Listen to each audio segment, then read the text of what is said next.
¿Qué tal, muchachos? Hola, Raúl, Tomás, buen ¿cómo día. andás? ¿Cómo andan ustedes? ¿Todo bien, Dani, vos? Bien, bien, bien. Por suerte disfrutando de este frío invernal con Sí, un hermoso sol. sí, tal Está cual. bueno, aclimatando la cuestión y metiéndonos en lo que va de esta nueva edición, en donde, debo decir, arranca medio Marvel la cosa, ¿sí? Medio Doctor Strange, ¿no? Explorando nuestro multiverso, así se llama ¿no? Es el editorial con el que da inicio, ¿sí? A esta nueva edición. Dani, ¿cuáles son estos multiversos, estas figuras, ¿no? Con las cuales querés introducir a lo que es esta edición de Huellas? Muy bien, sí, he jugado un poco quizás con un cierto espíritu lúdico de un gusto personal que es la astronomía. Ah, mira. Y sí, sí, sí, sí, por ahí andaba la cosa, aunque también, bueno, por supuesto conozco algo de ese universo marveliano. Pero lo cierto es que en este caso obviamente es una figura netamente metafórica, Bien. porque, bueno, aquella teoría, no vamos a hacerlo muy, muy apretado, de los multiversos, esa hipótesis, implica la existencia de una cantidad de mundos, igual al conocido por nosotros, que no están en contacto entre sí y a su vez están dentro de otro universo más grande que nos contiene y así sucesivamente, quién sabe hasta dónde. En ese caso lo que remito es a que nosotros tenemos nuestros propios multiversos en una sociedad cada vez con una tendencia al mayor fraccionamiento y, bueno, obviamente pongo el enfoque en el quehacer nacional, pero en realidad es una cuestión que está atravesando a todo el orbe, en el cual la falta de un diálogo honesto, franco, para intercambiar posiciones, incluso la escasa o nula receptividad a la crítica, generan esos micromundos que no se pueden abrir y poner en contacto y fusionarse con otros, porque siguiendo la metáfora, la hipótesis de una fusión traería una destrucción probablemente total. Así que esa es la idea metafórica sobre la cual arranca el título y un poquito también los primeros párrafos de la editorial.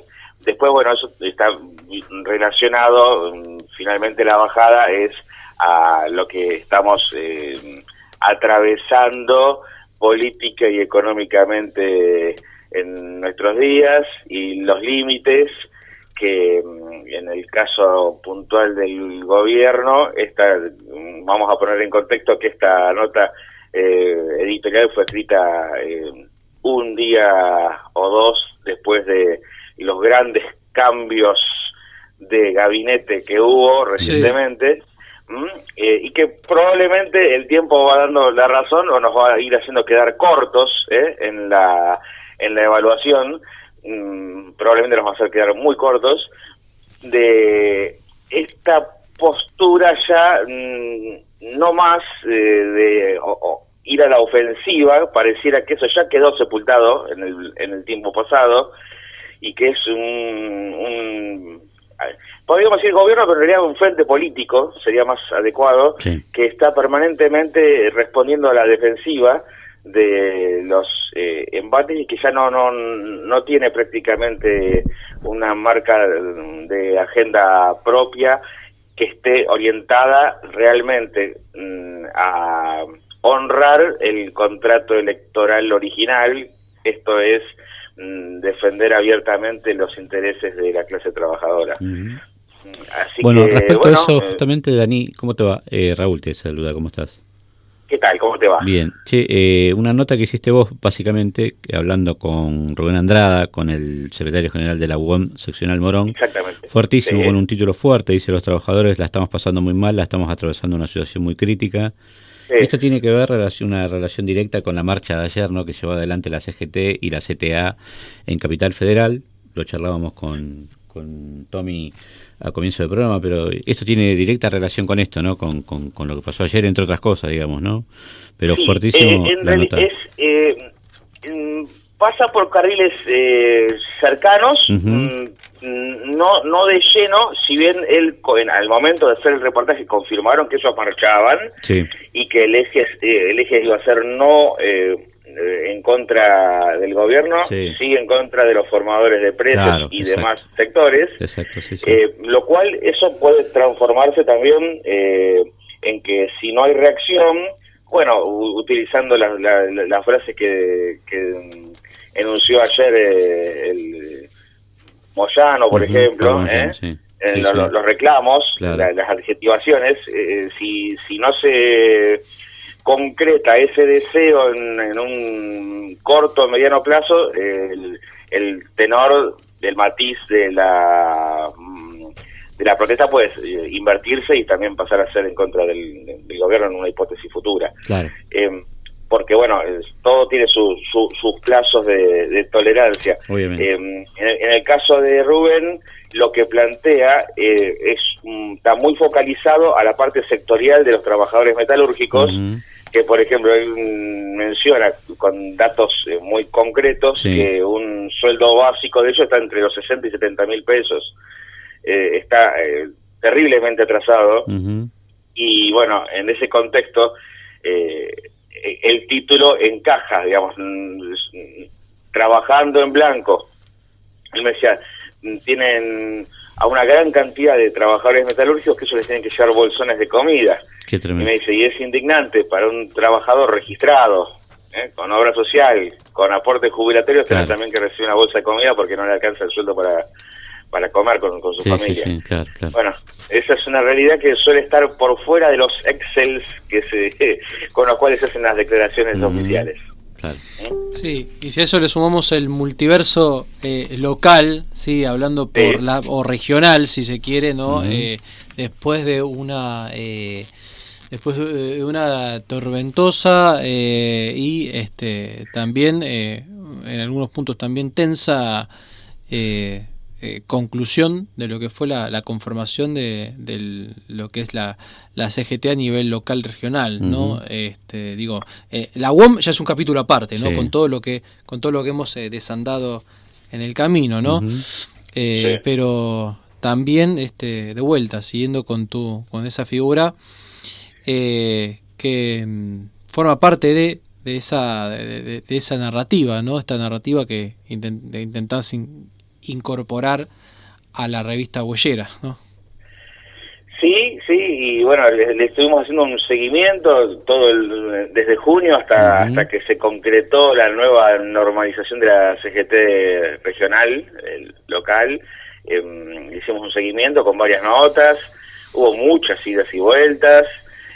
Finalmente se conformó un trinomio que de algún modo satisfizo a todos los involucrados, pero por supuesto, como en todas estas cuestiones, hay, aunque no se diga, lo cual es respetable y es entendible, pero hay vencedores y vencidos en las negociaciones y en el armado final. Muy bien. Bueno, hay que ver después la práctica, porque ya esto pasó también otras veces, y esto tiene que ver con los multiversos que no se tocan, que no se integran, si los que no quedaron tan satisfechos van realmente a trabajar en conjunto en pos del fortalecimiento de esa CGT, o si va a mirar desde afuera. Y además, el día de hoy, con un rol bastante, diría yo, bastante peculiar, ¿no? El del movimiento obrero, ¿no? Teniendo en cuenta la performance del día de ayer, ¿no? Una CGT llamando, casi con un discurso, lo decíamos anteriormente, casi con un discurso que le correspondería más a un funcionario estatal que a un movimiento combativo, ¿no? Digo, esto de la cuestión de llamar al consenso a todos los sectores o a las partes involucradas, uno lo puede entender desde un punto de vista personal, ¿no? Yo deseo, obviamente que deseo la paz, ¿no? Pero en principio, como movimiento obrero, por lo menos así está pensado la concepción, uno prioriza las necesidades de su sector. Si eventualmente, y en todo caso será el Estado el que tenga que conciliar esos intereses. ¿Cómo lo va a hacer? Es problema del Estado. Está particular esta cuestión.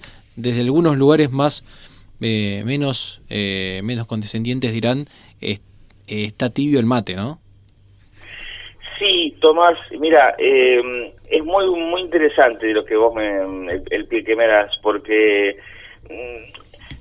vamos sin ánimo de muy lejos de hacer algún tipo de cuestionamiento a un ámbito que no, en definitiva, lo puedo observar, lo puedo analizar, pero no me concierne,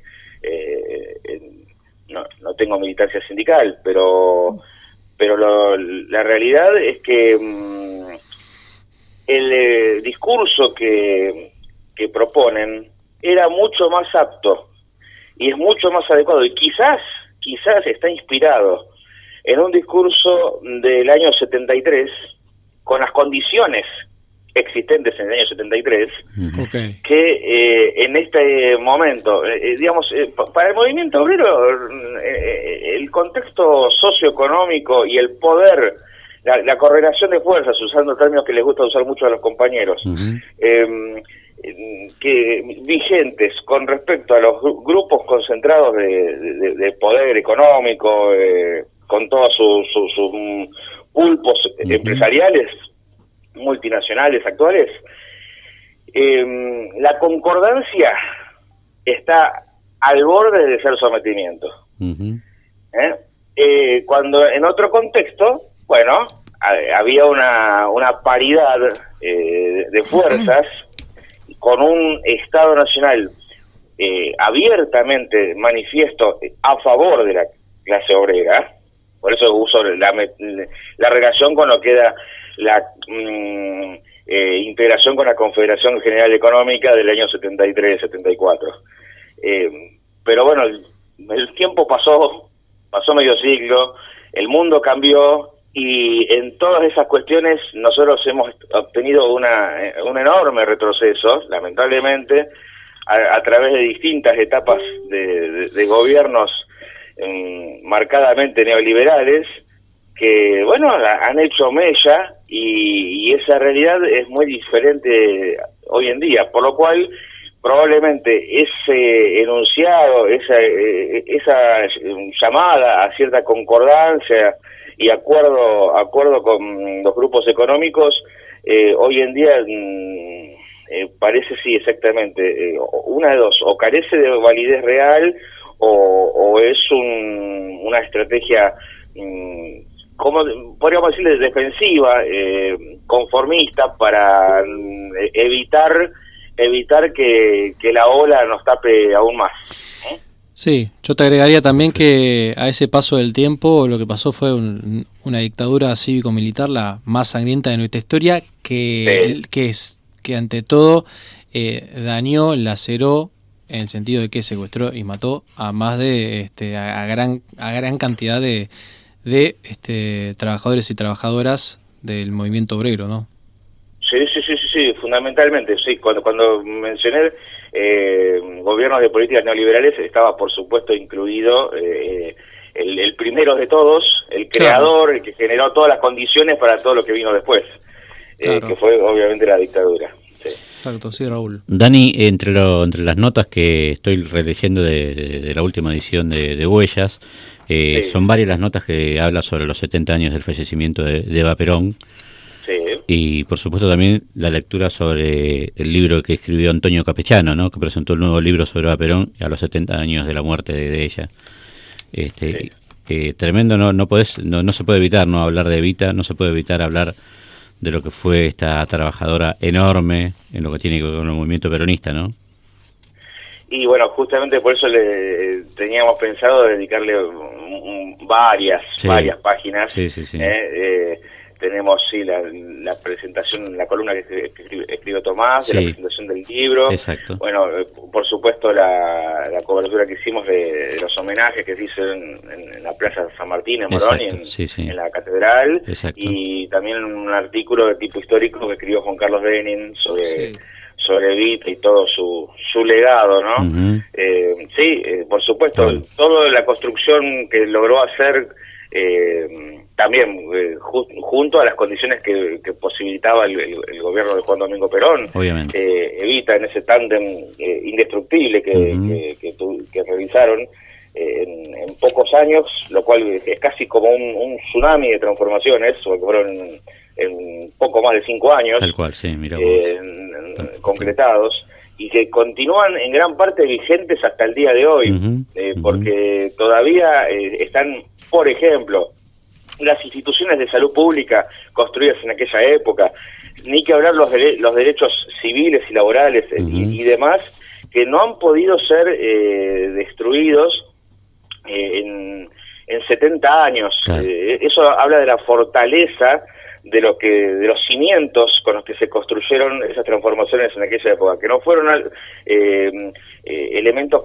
construidos solamente para durar en el momento, sino que fueron construidos para transformar la historia del país. Tal cual, y diversas dictaduras y gobiernos democráticos esquivos a esos intereses no han podido destruirlos.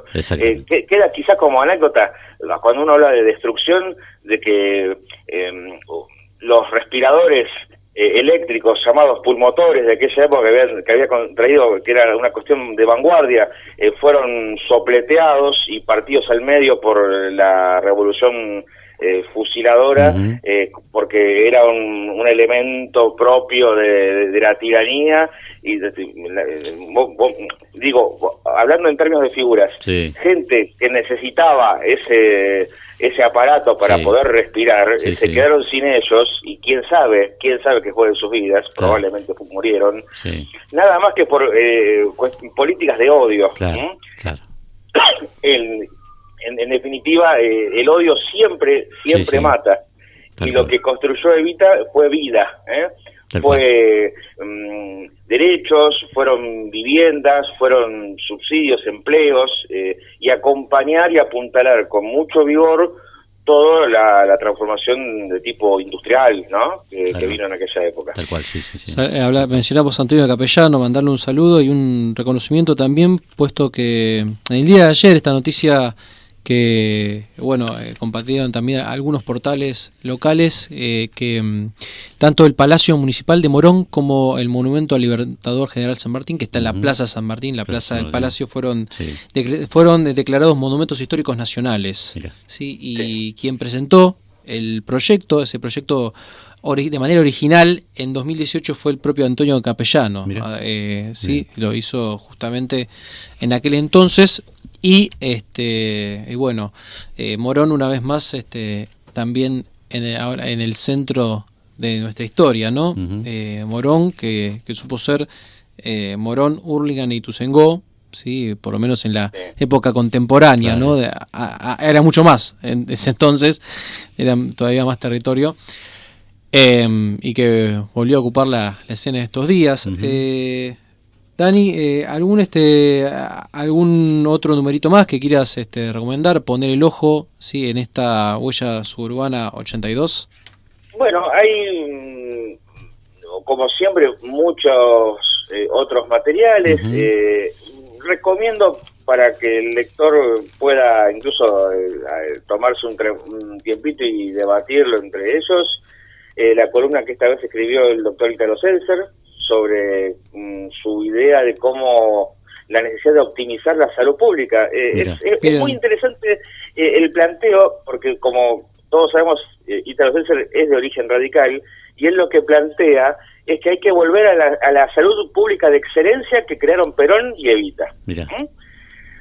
Por eso digo que es muy interesante observar esas notas, porque son notas que rompen la grieta, es un correligionario reivindicando públicamente la salud pública que construyó el peronismo. Así que, bueno, creo que vale la pena leerla. También la columna que escribió François Soulard sobre un pantallazo de la actualidad de toda la región de Sudamérica. Como siempre lo hace François, él se despoja de sus camisetas, de sus preferencias, y lo escribe con la mayor neutralidad posible dentro de lo que es posible, ¿no? Estas notas. Y finalmente también recomiendo para los amantes de nuestro suelo, de nuestra tierra, el reportaje que le hicimos al ingeniero agrónomo Javier Sousa Casadiño, en el cual él versa sobre la cuestión de los transgénicos, los plaguicidas, la posibilidad concreta de prescindir de todo eso y de tener una agricultura mucho más saludable y de tal modo, primero, abaratar costos de producción y también, por decantación, abaratar costos de los alimentos que consumimos los argentinos y mejorar la calidad de los mismos, con lo cual mejora también nuestra calidad de vida. Excelente.